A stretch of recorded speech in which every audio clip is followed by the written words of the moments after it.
This is the Eye on Annapolis Daily News Brief, keeping you informed about the happenings in Annapolis and the area. Local news, local sports, local events, local opinion, and of course, local weather. The Eye on Annapolis Daily News Brief starts now. Good morning. It's Wednesday, June 10th, 2020. This is John Frenaye, and this is your Eye on Annapolis Daily News Brief. Well, Annapolis City Council is still wrestling with the budget, and it does need to be passed by July 1st. They still have a few more weeks to do that. But what we do know, after a record, I believe, session lasting more than 12 hours on Monday, started in the morning, didn't end till close to midnight, we do know that the council plans to not adjust the constant yield rate. Basically, they're playing word games here. It is not truly a rate increase in property taxes, but because your property values have gone up, you will pay more in property taxes. The city code does allow them to adjust that constant yield rate down, and they opted not to do that. They also could have foregone raises for city employees, but they also didn't do that as well. They did increase some permit fees and some other fees that are associated throughout the city as well. Again, all of it is not set in stone until it is voted on later on at the end of the month. One city that seems to have gotten it right, according to the Baltimore Sun, Brandon Scott has won the primary for the City of Baltimore Mayor's office.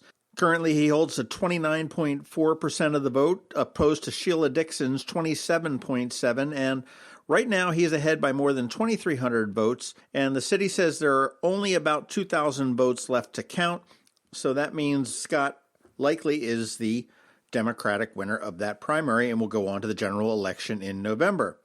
I say thank you, Baltimore. Nothing would be gained by going backwards. However, I do expect a write-in campaign from Sheila Dixon come November, just like it happened with Catherine Pugh. This is kind of interesting. On Tuesday the 16th, the Arundel County Public Schools are going to be offering an online discussion called Let's Talk Justice, Student Stories and Student Voices, and they're bringing in 12 students led by 2 student members of the Board of Education, the outgoing board member Rita Albee and her incoming board member Drake Smith.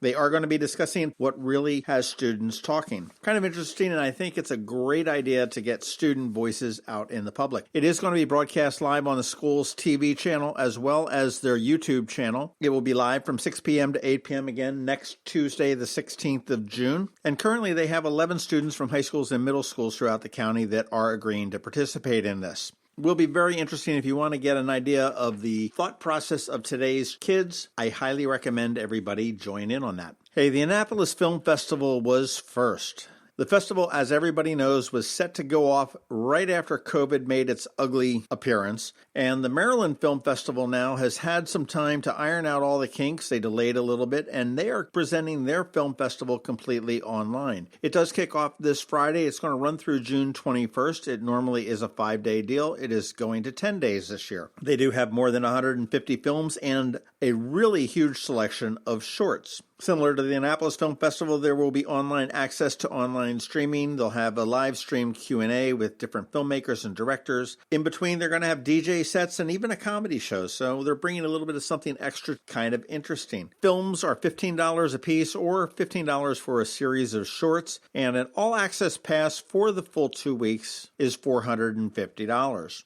You can find out more information at mdfilmfest.com. If you are a film buff, this will be a good one to check out in the next coming weeks. All right, that does wrap it up for today. Please make sure you're checking out eyeonannapolis.net for updates to these stories and more throughout the day, as we do update them throughout the day. If you are someplace you can leave a rating or a review, please do that as well. And make sure all your friends and family and colleagues know how to subscribe to podcasts, how to subscribe to this one, and how to give this one a 5-star rating. Other than that, hang tight. We've got George Young with your local DMV weather forecast standing by. He's coming up in just 1 minute, but first, Rick Peters from Solar Energy Services.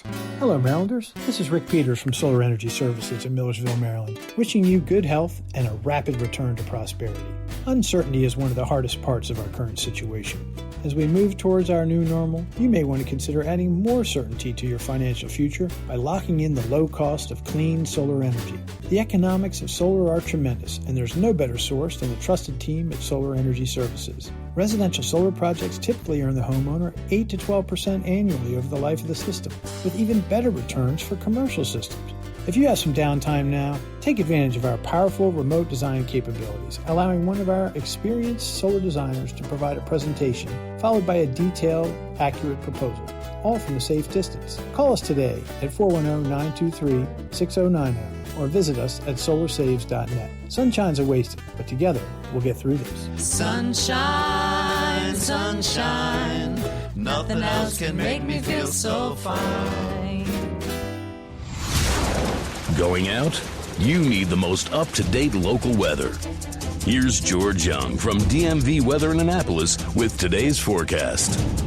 Hey everyone, this is George with DMV Weather, and this is your Eye on Annapolis forecast for Wednesday, June 10th. Yesterday saw a return of hotter and more humid conditions for the Annapolis region, and today will bring much of the same, along with a chance of PM showers and thunderstorms, along with some breezy PM winds as well, as a cold front approaches from the west. And while showers might linger into the AM hours tomorrow, skies will clear and temps will be in the mid-80s or so for highs Thursday afternoon, with more sunshine and more highs 83 to 89 on Friday, before the weekend sees mixed skies with more clouds and a lingering chance of showers each day, with highs Saturday and Sunday likely 80 to 85 degrees.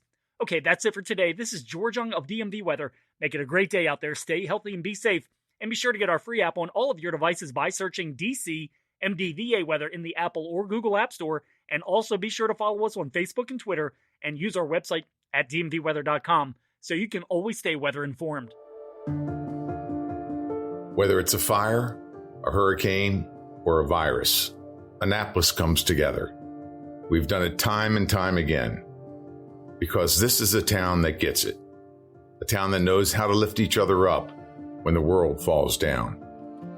As we face this new challenge, I encourage our community to come together as we've always done. I'm Steve Samaras from Zachary's Jewelers. I pledge to lend a hand to support my family, my team, my neighbors, and the small businesses in our town. Together, let's do what we've always done. You've been listening to the Eye on Annapolis Daily News Brief. Tell your friends and colleagues this is the podcast where you can keep up on the latest with what's going on in Annapolis. And also tell them about our website, eyeonannapolis.net, where you can find even more information. This podcast comes to you every Monday through Friday at 7 a.m., keeping you informed with the Eye on Annapolis Daily News Brief. And take a moment to listen to our other podcast, The Maryland Crabs, released every Thursday at noon.